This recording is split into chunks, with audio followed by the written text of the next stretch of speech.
avem o țară extraordinar de frumoasă.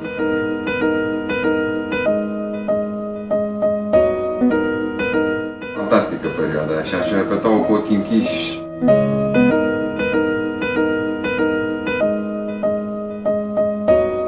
E așa o chestiune, un loc aparte.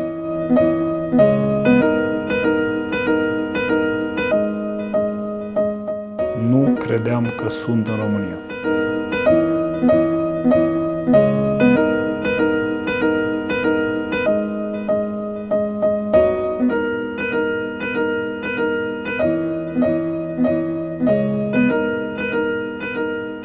Ploile vor apărea însă în jumătatea de est a țării și la munte. Și la malul mării va fi cald în următoarele zile. Te duci la mare? Parcă nu. O să trec și pe acolo, na? Temperaturile vor urca până la 31-32 de grade. Dar zi și mie acum la plecare, asfaltul uscat, Cristian, că din gura ta sună într-un fel, asfaltul uscat, ia. Asfaltul uscat, Cristian. Wow. Da, urmăriți-ne! Cam asta e ideea. Urmăriți-ne și dați-vă cu părerea. Avem foarte mare nevoie de voi în următoarea săptămână să ne indicați, nu știu, o direcție, un traseu de 300 de kilometri. Dar cine sunt eu, mă, să spun vorbele astea atâta timp cât în studio se află Ivo Bobal, cel care a pus la cale, am zis bine Bobal sau Bobal, sau cum să zic? Depinde ce accent pui. Ivo a pus la cale acest proiect, Călătorește cu mine. Bună dimineața! Bună să vă fie inima. Plecarea astăzi după ora 11, habar n-am unde mergem, ideea e că mi-am pregătit motor, mi-am schimbat uleiul, am cauciucuri noi, mi-ai dat și geacă, deci mergem. Hai să povestim. Deci plecăm, da, asta e cel mai important. Unde, habar nu am, asta o să vedem unde o să ne trimite lumea de fapt. Deci care e ideea? Lumea trebuie să intre pe pagina de Facebook creată pentru aceste evenimente. Cumotorul.ro. Adică Facebook/cumotorul. Așa. Noi postăm o poză și întrebăm lumea unde să mergem. Ok. Și lumea zice, spune. la Sascut, eu vreau la Vaslui, eu vreau la Șimleu, Silvanie și Oncuta Mică. Ideea e Foarte fain să ne trimită în zonele astea, dar trebuie să ne trimită până în 300 de kilometri.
Prima zi în care am făcut un record mondial din punctul meu de vedere, să facem 9 ore din București până în Bahia. 9 ore? What the fuck? Că și dacă mergeam în marșarier, ajungeam mai repede.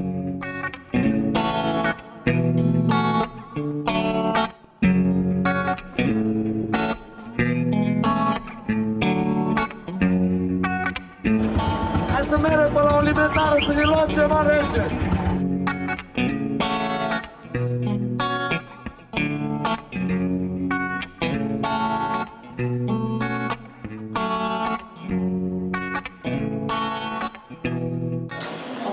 S-a întâmplat și, știi, cunoașterea asta a echipei, știi? Pentru că eu în urmă cu câteva zile am primit un telefon de la Ivo.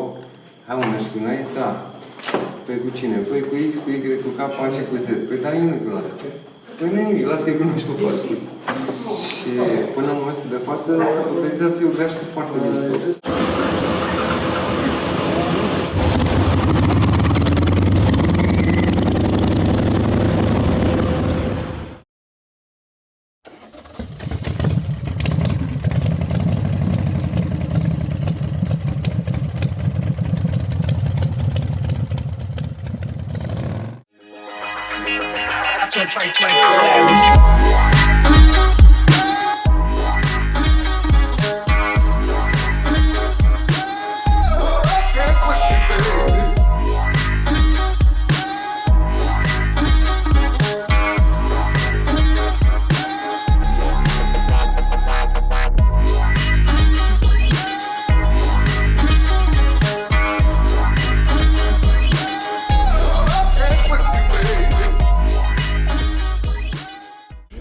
Ăsta nu-i sănătos la cap, e cam bancul ăla. N-ai cu cine.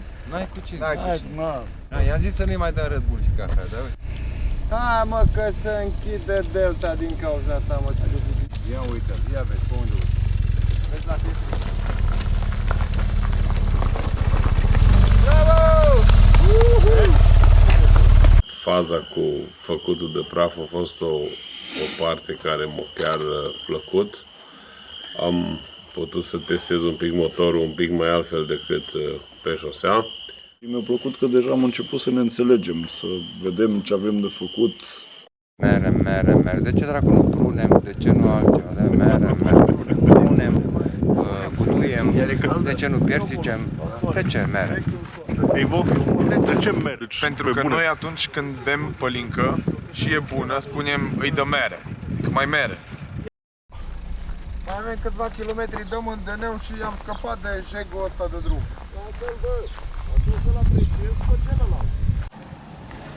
Bună ziua! Bună ziua! Bine ați venit la noi, satul Greci, ați auzit de satul Greci până astăzi? Am auzit că sunt în faliment și că le ia Uniunea Europeană banii. Și eu am auzit. S-au blocat cardul. Nu, aia este o țară, domnul, o țară. Nu, asta este un sat. Nu, este satul Greci. Tzatziki? Aoleu de capul meu. Mă duc la ceilalți, îmi cer scuze, v-am deranjat. Așa. Că ultimii, uite, bucata asta de aici, că este extrem de proastă. Eu ți-am zis. În sensul că s-au dus cu mașinile și au zis că, bă, am plâns cu mașina când m-am dus pe acolo. Pe coborâre. Pe coborâre.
Ivo Cărămizaru, care se plimbă cu hâmbarul, că putem să facem și un catren. Ia mă, fă catrenul.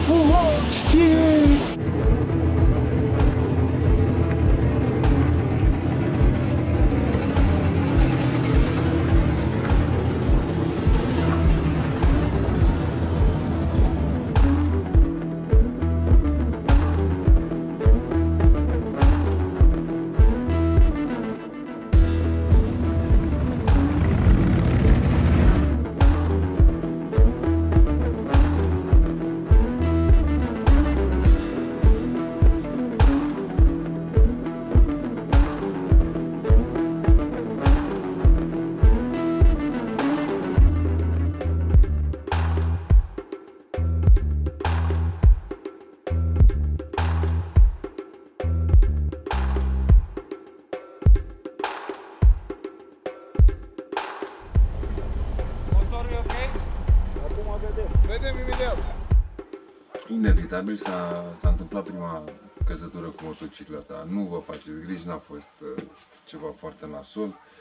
Eram cu vreo 20-30 la oră, coboram prin munții Vrancei să ieșim pe la Oidula către Târgu Secuiesc și s-a gândit Ivo deodată așa să facă el economie la carburant și să meargă la vale.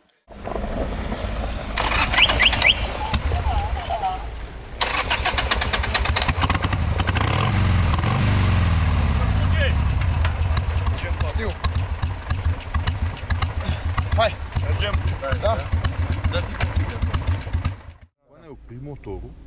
Da, eu veneam la liber, în neutral. Nu e că dacă mergi cu a doua, el îți păstrează constant viteza a doua și o ții ușor din accelerație, dar la liber ea se duce sanie. N-ai mai picat până acum, mă? Niciodată și Du-te să te frec, păi tu te dai degeaba, mă. am trăit pe... Adică...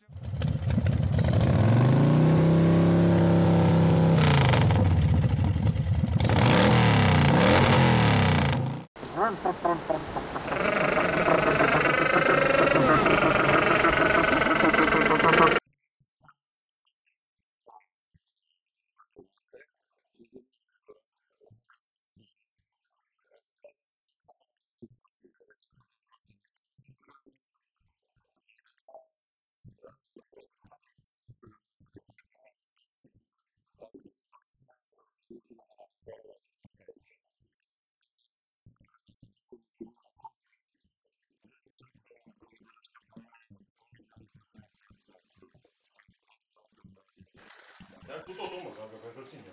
Așa.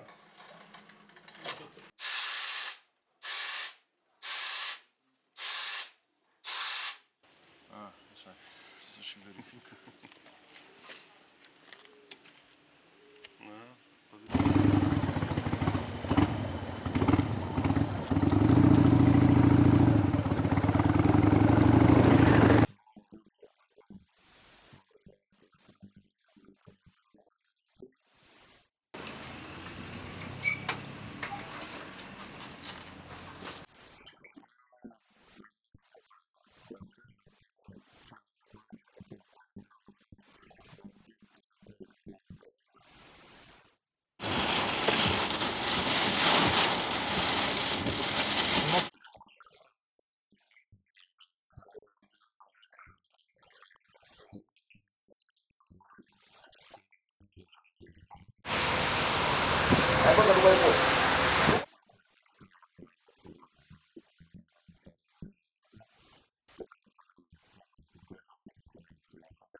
Hai să vedem! Gata!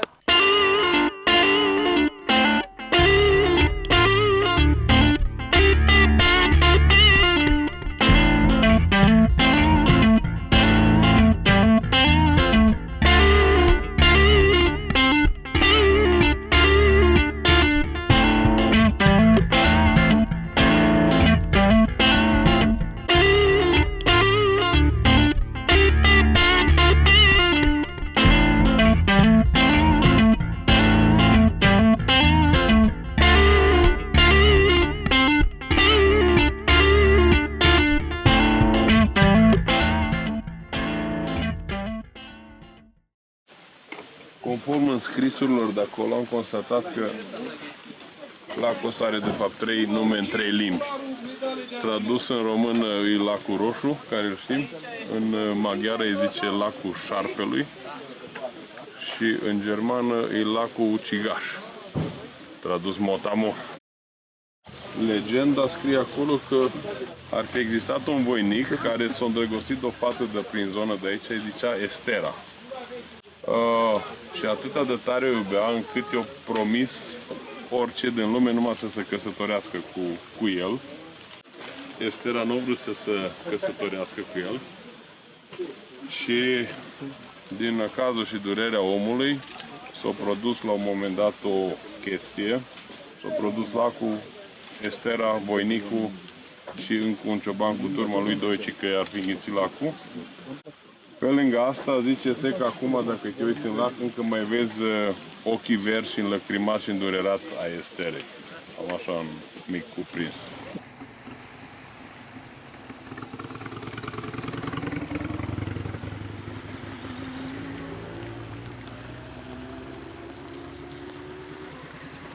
Unde mergem, domnul Ivo? Nu știu. Ia să vedem ce zice lumea.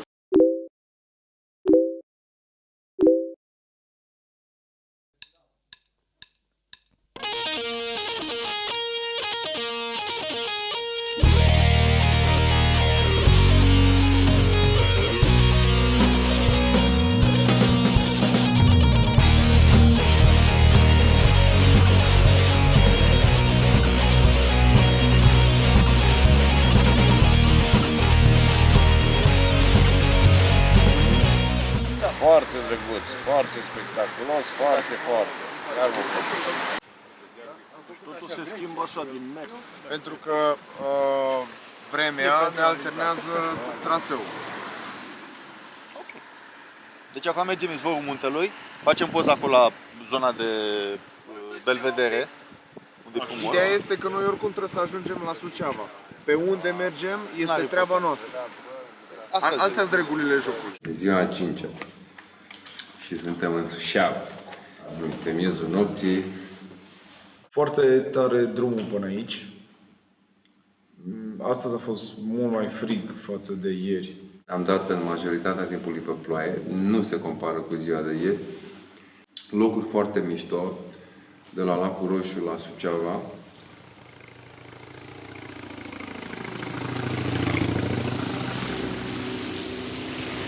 Vrem să dureze mai mult. E cam scurt, 2 săptămâni. Bună dimineața din Suceava. Mergem. Publicul a decis să mergem spre Vatra Dornei.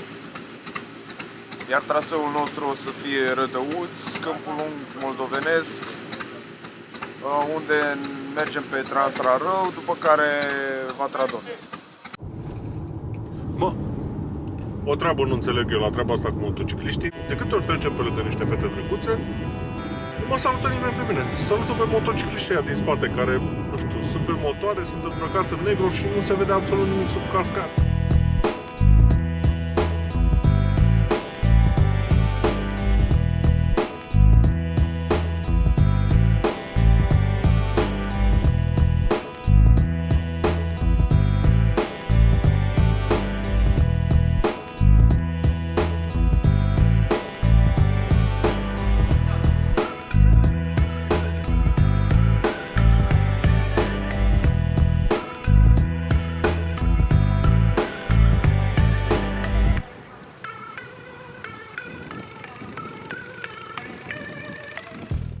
Platou din ăla înalt, avem foarte multe serpentine, avem de filmat, facem și Transrarău și coborăm în Vatra Dornei.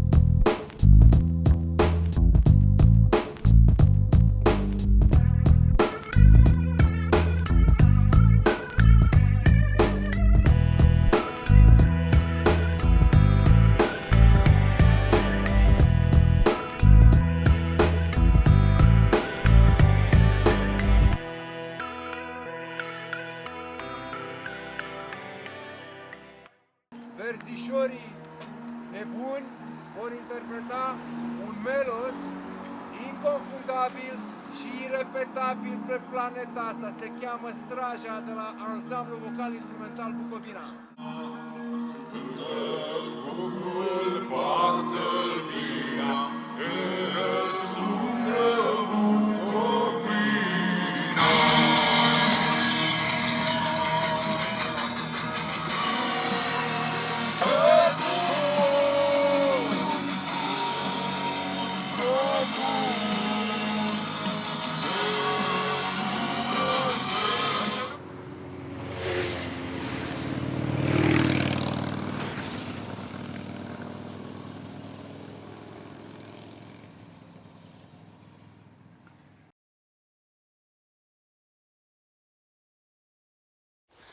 Zi E o ceva. zi tristă.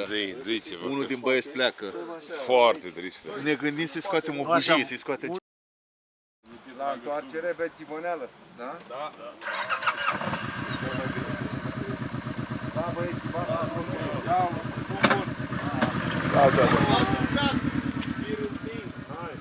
Mi-am dat seama că am de-a face cu niște oameni extraordinari, cu care am lucruri în comun și cel mai mult mi-a plăcut că fiecare avea un anumit tip de simț al umorului. Și toate astea adunate la un loc, seara la masă, la un șpriț, așa, deci nu făceau decât să ne țină acolo cât mai mult, știi? În mod normal, ai fi zis, bă, ajungem acasă, facem un duș, mâncăm repede și la nani, că suntem rupți, am avut o zi. Un căcat, când ne strângeam, frate, și începeau povestioarele alea, așa, știi foarte bine la ce mă refer. Râdeam de ne prăpădeam și parcă nu ne mai dădeam duș la culcare. Dispărea și oboseala, dispărea absolut tot. Trebuie să fac, dracu în patru, să fac mult mai mult timp liber și să nu mai bag un gheam gât, așa cum am băgat anul trecut, pentru simplu fapt că n-am fost 2 săptămâni cu băieții, ci o singură săptămână. Am fost un mare bou și regret că am mare în chestia asta. Fii atent amul la următoarea fază. Bine, facem asta, dar le alimentăm full și după aia când alimentăm după 100 de kilometri sau 150 sau 200, măsurăm din nou. Bine?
Genunchii mei.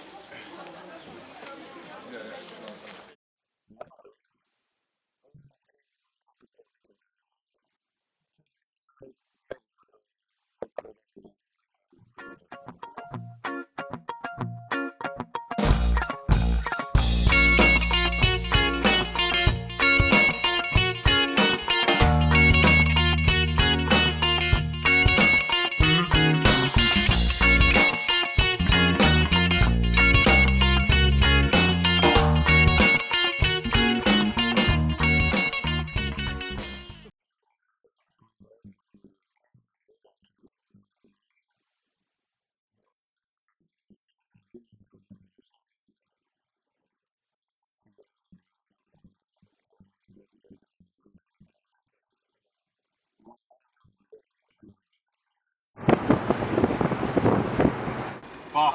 Drum bun! Mulțumim, pa, pa! Drum bun. Pa! Ciao, ciao, ciao.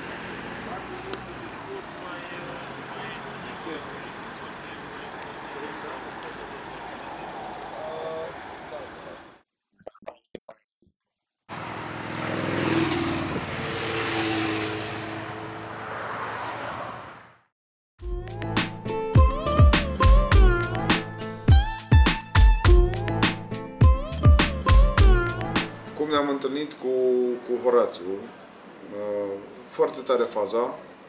Văd că vine o motocicletă din spate. La un moment venea cu avariile aprinse, îmi face un semn pe care nu l-am înțeles. După care merge mai în față, îi face lui Doru iar un semn că n-am înțeles ce și cum au vorbit. După care într-un final, după vreo 15 minute, îmi dau seama, bă, ăsta s-ar putea să fie omul cu care de fapt noi trebuie să ne întâlnim. Așa?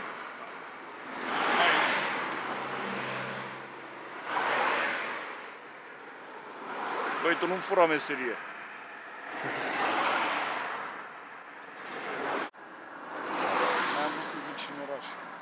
Țipează un pic, uite-te în față, vezi ce vine, scoate-l pe liber, înainte să te oprești pe loc, că iese mult mai ușor. Atingi un pic pedala și l-ai scos pe liber.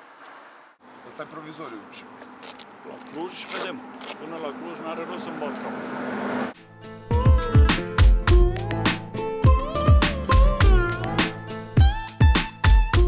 Prietena dușman Ploaia au fost cu noi azi.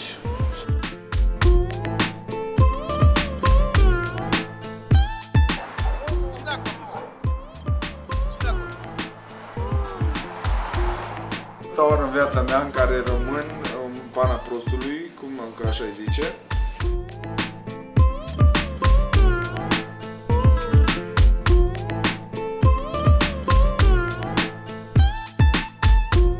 Deja suntem un tot. Eram ultimul azi. Stăteam în spate și mă uitam la voi doi, la John și la Ivo. Suntem un tot, adică mergem pe viraje, știm exact unde trebuie să stăm. John, am avut la început niște discuții pe tema asta, dar acum deja totul merge perfect. Astăzi suntem la Cluj. În seara asta am ajuns la Cluj. Faptul că mâine e zi liberă e faptul că putem usca hainele. Că și asta e o problemă, că de acum ne se cam termină muniția dacă ne prinde tot a doua zi câte o ploaie. Mai ales la bocanți, de exemplu, acum haina o mai schimbă, mai ai alta sau la papuci n-ai cât ai avea, de exemplu, tricouri la tine sau apar n-am ce altceva. Fiecare zi a fost aparte, fiecare seară după drum a fost aparte. Am rămas de multe lucruri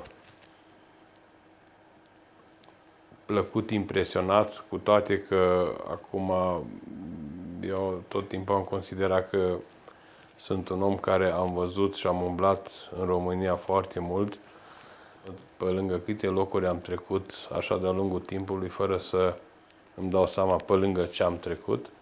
Drumul care l-am traversat de la Vatra Dornei la Transrarău, da? Iar chiar dacă e drumul nou făcut, e așa o chestiune, un loc aparte, deci pădurea era cumva, nu știu, acum ai mai văzut păduri la viața ta ca om, dar era tot așa cumva altfel. Deci sunt mici chestii care poate că unii le observă, poate alții nu le observă, dar dacă ai plecat la o excursie și într-adevăr vrei să absorbi tot în jurul tău, să scanezi tot în jurul tău, o să dai seama că sunt locuri care nu se găsesc la fiecare colț de stradă.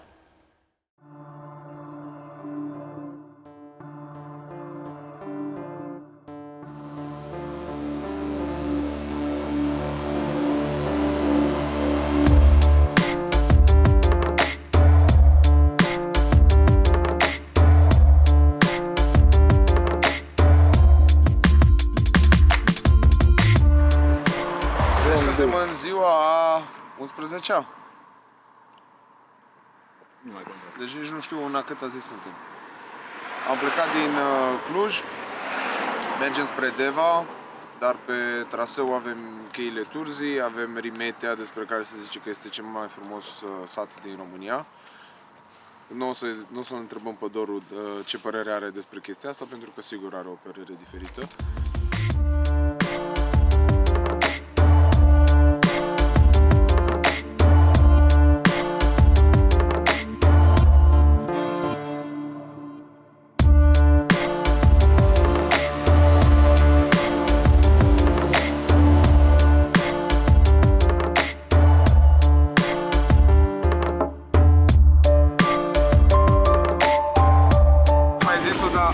Atunci când mergi cu Doru undeva, ar trebui să fie doi oameni care cunosc traseul. Unul care îl știe bine și după aia doi ca să-l convincă pe Doru că nu-i pe acolo pe unde se știe.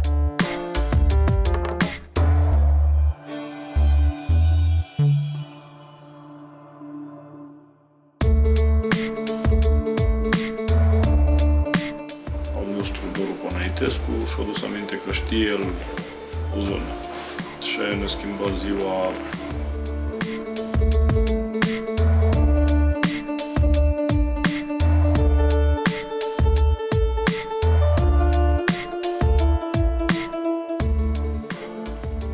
Efectiv și-au făcut o mini-stațiune în cel mai original stil sau mod care le-am văzut eu până astăzi. O reabilitare foarte faină și cu cap și dusă până la capăt și a dus spre niște priveliști de am rămas efectiv cu gura căscată. Iar după Bucovina, trebuie să recunosc că apusenii sunt wow. Ar trebui să aștepți vreo 2 ore ca să poți să intri. Și am fost la tur de la Salina. Din păcate n-am reușit să coborâm până jos în Salină pentru că a fost foarte multă lume. Pentru a nu știu câta oară țărișoara asta noastră mă surprinde și nu aș fi crezut sub nicio formă să văd așa peisaje frumoase ca și în Apuseni. Adică Finalul zilei numărul 10, suntem undeva la Conacul Archia. Chiar sunt de apreciat oameni care fac într-un loc cum e și zona asta Archia o investiție de asemenea învergură, pentru că până la urmă urmei acum am trecut de vreo câteva sute de ori prin Deva și n-am știut până acum de locația asta. Priveliștile care există în județul Hunedoara sunt, eu vreau să consider că sunt unicate și toate plaiurile acestea frumoase care se pot combina cu diferite obiective turistice, cum sunt Castelul Huniazilor, cum este Mănăstirea Prislop, cum este Sarmisegetuza Ulpia Traiana, Sarmisegetuza Regia, Muzeul Aurului de la Brad, Roșia Montana, care este foarte aproape și cred că vă mai pot spune încă vreo 5 minute de tot felul de obiective care se găsesc pe aici. Cred că într-o vară târzie, cum este acum în august, să le putem vizita și să se poată vizita pe motoare fără ploi și fără călduri dogoritoare de 40-45 de grade, cred că este un sentiment minunat și băieții îl experimentează, cred că la nivelul maxim. Salutări din Hunedoara, suntem cu Sebastian Bârgău în stânga mea. Sebi a făcut în 2011 un traseu complet al României, mapând fiecare județ posibil. Adică existent, nu posibil. Tot cu motocicleta, erau 2. Da, dar am ocolit un pic. Dar știi, asta e ca și aia, când întreb, cât mai am până acolo? 1 kilometru. Sigur? Da, 1 kilometru. În mod normal îți văd 3, 4 cea mai sau tare 5. fază a fost când ne-am oprit în sat și am întrebat unde ajungem și indicațiile au fost mergeți tot înainte și la casa lui Vasile faceți dreapta.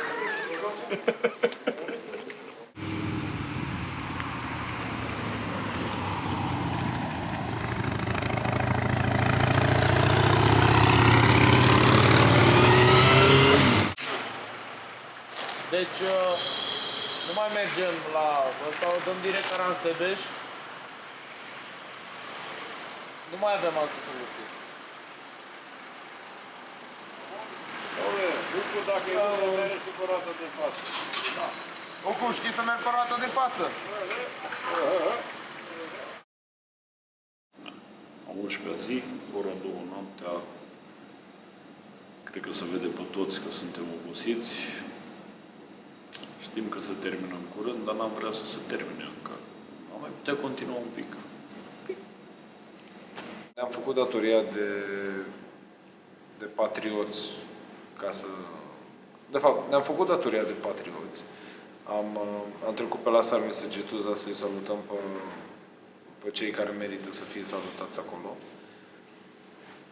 O cale ferată, o simplă cale ferată, care merge de-a lungul, sau invers, de-a lungul căii ferate ori crescut diversi pomi și diverse chestii sălbatice care au de-a face cu pădurea și din cauza că e foarte aproape crescută de calea ferată. Dacă te uiți așa de-a lungul căii ferate, o să ai impresia că trenul parcurge un tunel verde. Deci chiar e o chestiune care n-am mai văzut-o și ce e foarte interesant că nimeni nu știe de ea, nu e marcată, deci pur și simplu în plin drum ne-am oprit. Cu ploile din ultimele zile e ok și nu-mi vine să cred că deja la 11-a zi încep să apreciez căldura, oricât ar fi de mare.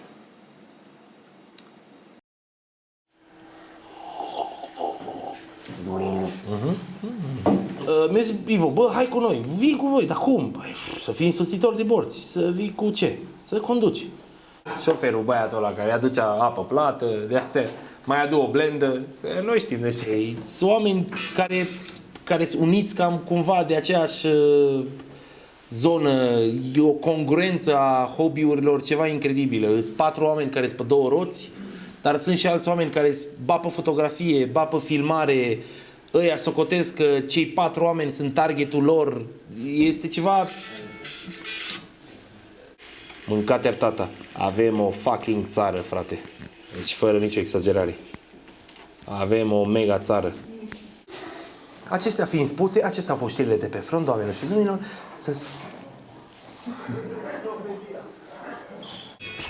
Mulțumim partenerilor noștri.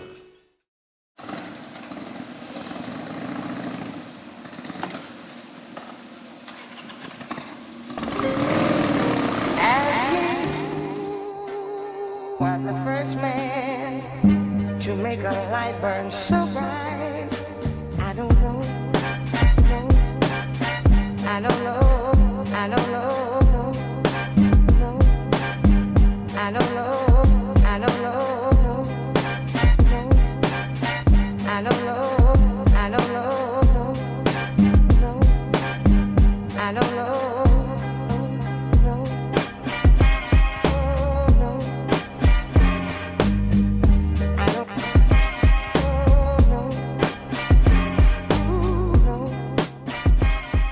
Trecând de ora 9, ideea era că azi era în plan de dimineață să schimbăm la cele 3 motociclete anvelopele pe spate. În drum spre serviciu sau atelierul dăm reparații sau de schimbat anvelope. Deci motocicleta lui Ivo, ambreiajul mult reglat și setat, o cedat complet. Nu știu ce adică chiar mă gândeam, odată am avut gândul că voi rămâne pasager și motocicleta va trebui să plece cu o livrare specială, mai puțin specială, cu TNT-ul spre București. Norocul meu este că am niște oameni extraordinari pe lângă mine care s-au ocupat de absolut tot. Bun, cu știința domnului Pucu am ajuns totuși la service, am pregătit schimbul de roți.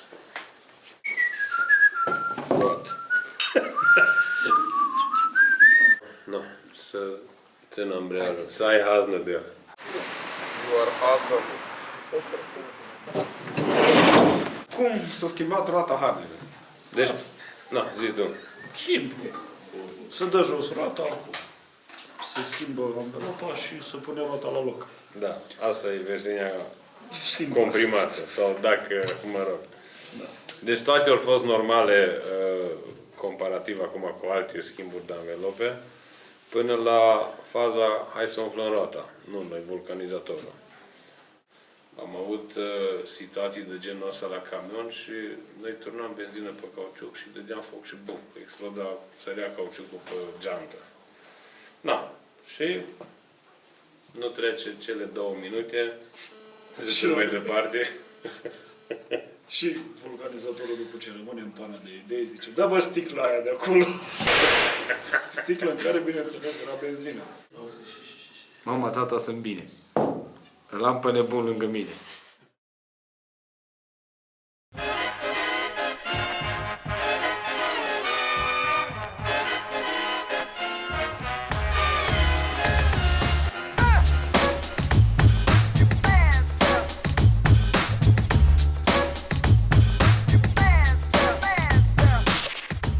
treci la 30 de kilometri de locația asta și niciodată poate nu-ți trece pe cap, mă, hai să bag și o ieșire. Și uite, pentru asta vin alții din Olanda sau de la mii de kilometri, sute de kilometri distanță până aici să parcurgă traseul ăsta.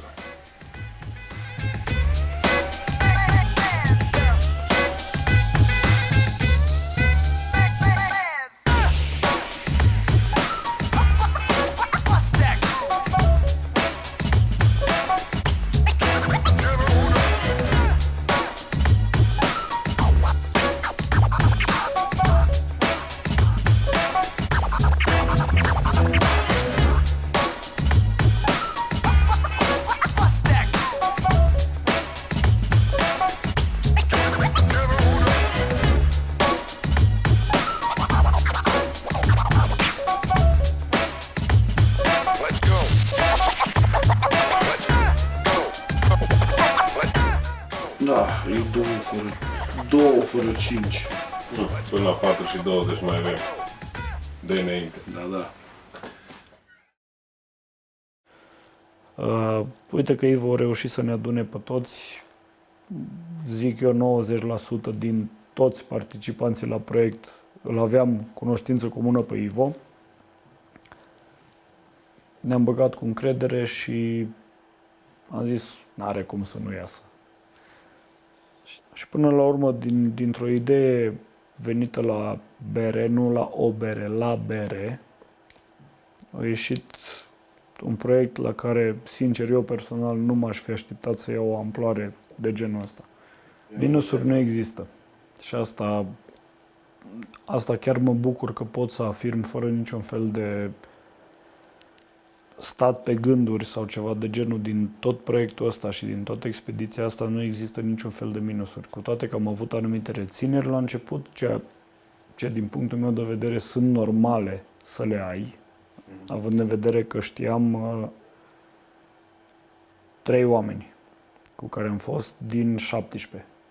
Suntem în România, adică avem atâtea locuri care încă mai putem să le descoperim și avem multe de descoperit.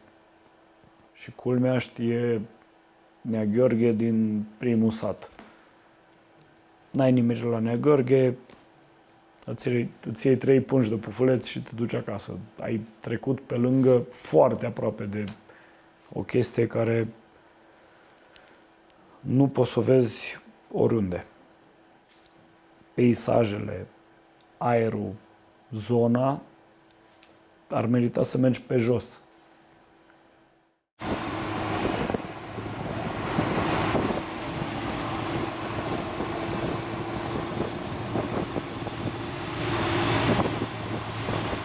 Am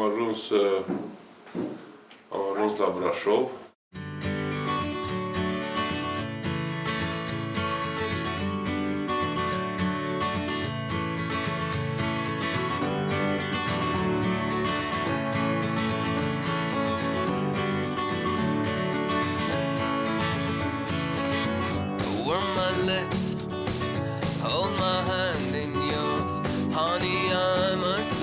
Ce faci? Unde mergi? Plimbare, pe aici. Nu vii cu noi?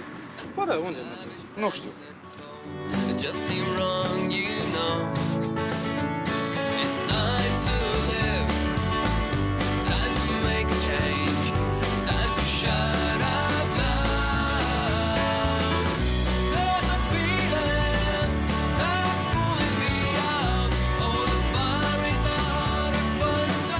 În ce județ ne aflăm? Prahova.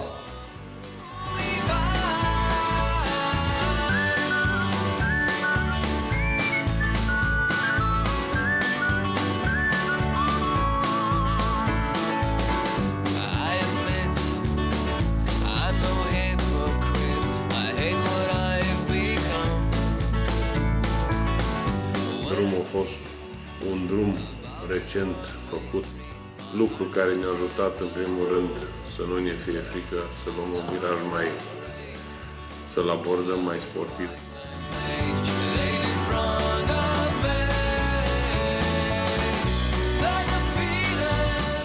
Dacă aș putea să schimb ceva vis-a-vis de proiectul ăsta,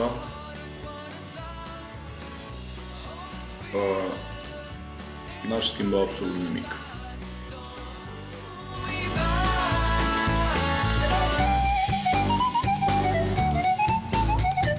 Nu-ți ajung 17 zile ca să vezi România.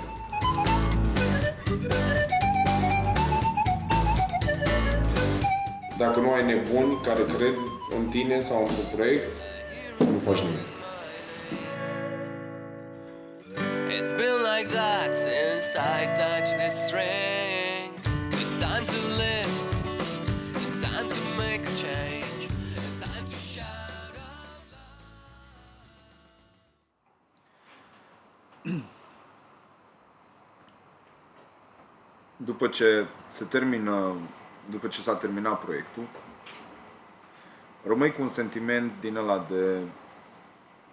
de mândrie, adică nici măcar n-a fost filmarea gata și deja vedeam cum o să se întâmple, cum o să fie perceput, deja vedeam cum transmitem un mesaj în ideea că avem o țară extraordinar de frumoasă. Mie mi-am luat 29 de ani ca să o văd. Îmi pare rău, sincer, că mi-a luat atât de mult timp, dar ideea pe care vreau să o transmit este că du-te și descoperă și călătorește prin țara asta, pentru că sunt atât de multe locuri pe care mergi de fapt și le cauți în altă țară, când de fapt îs la tine și le găsești. Trebuie doar să te deplasezi într-o zonă pe care nu o cunoști și cel mai important și ce trebuie să realizeze fiecare om, că viața începe atunci când ieși din zona de confort. Și noi asta am făcut. A fost extraordinar de greu. Zilele de ploaie, frigul, umezeala, tot prin care am trecut și am îndurat toate chestiile astea, numai ca să putem să stăm astăzi și să ne uităm la imaginile alea și să zâmbim, să ne amintim de câte o fază, cine ce a mai spus, cine ce glumă a făcut în ce oraș.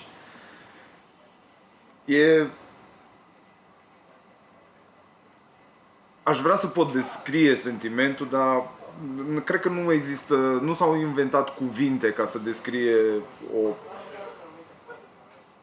o mândrie din asta așa de mare.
tot ce am uitat să vă zic acum, o să vă zic în proiectul următor, fiindcă 100% vor mai fi. Și pe asta mizez maxim.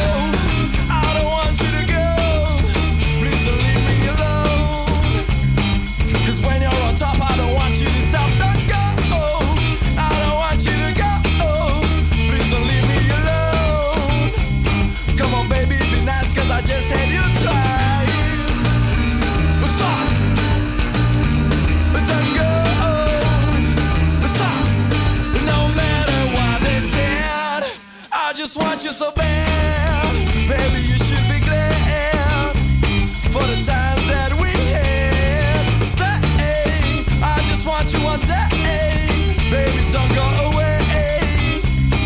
Your breath in my ear, honey, don't disappear. Stop, don't go. Stop, don't go. Stop. Don't go, stop. Honey, would you please just stop? Wait, you know it's never too late.